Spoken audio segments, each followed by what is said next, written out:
সবাই কেমন আছো? আশা করি সবাই ভালো আছো। আমরাও সবাই ভালো আছি। দেখো আজকে একটা নতুন ব্লগ নিয়ে এসেছি। দেখো আকাশটা সেই মেঘলা রয়েছে, সেই সম্পূর্ণ বৃষ্টি কাটেনি এখনও। সেই মেঘলা মেঘলা জল বৃষ্টি আকাশ, সারা বাড়ি স্যাঁতস্যাঁতে গন্ধ, ভাল লাগছে না আর বৃষ্টি, এত বৃষ্টি। যাই হোক, দেখো তারপরে আজকে নিয়ে নতুন একটা রেসিপি নিয়ে এসেছি, গাঁটি কচু। দেখো এটা গাঁটি কচু ধুয়ে প্রেসারে সিদ্ধ করে নিয়েছি। তারপরে এটা এই কুচু চিংড়ি এনেছি, কুচু চিংড়িটা ধুয়ে মুছে নিয়েছি।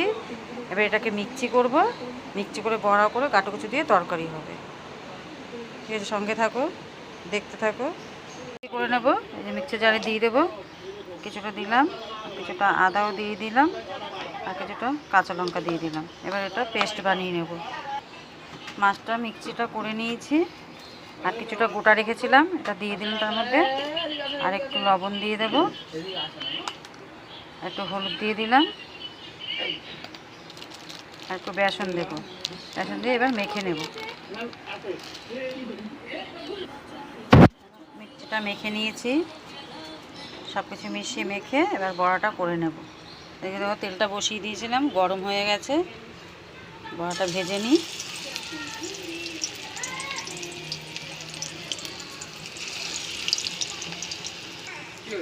দেখো বড়াগুলো উল্টো পাল্টে নিয়েছি, লাল লাল হয়ে গেছে। এবার তুলে নেব।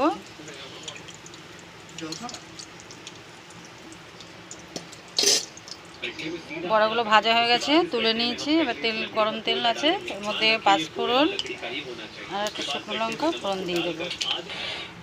তেলটা গরম হয়ে গেছে, লঙ্কাগুলো সব পুড়ে গেছে। এবার এর মধ্যে টমেটোটা দিয়ে দেবো, নুন দিয়ে দেবো, একটু হলুদ দিয়ে দেবো। এবার লঙ্কার গুঁড়ো, একটু জিরা ধনের গুঁড়ো একটু তেলের মধ্যে দিয়ে দেবো। তেলটা একটু ঠান্ডা করে নিয়েছিলাম, নাহলে একটু পুড়ে পুড়ে যাবে। দিয়ে একটু নাড়াচাড়া দিয়ে গাঁটিটা দিয়ে দেবো।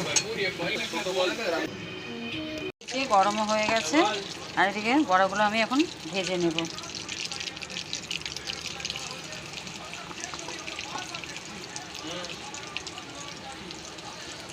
একটু পাতলা পাতলা করব। এই দেখো বড়া আমার সবগুলো ভাজা হয়ে গেছে উল্টো পাল্টে। এই যে সব বড়া ভাজা হয়ে গেছে। আর এদিকে দেখো ভাতটা বুট করে রেখেছি।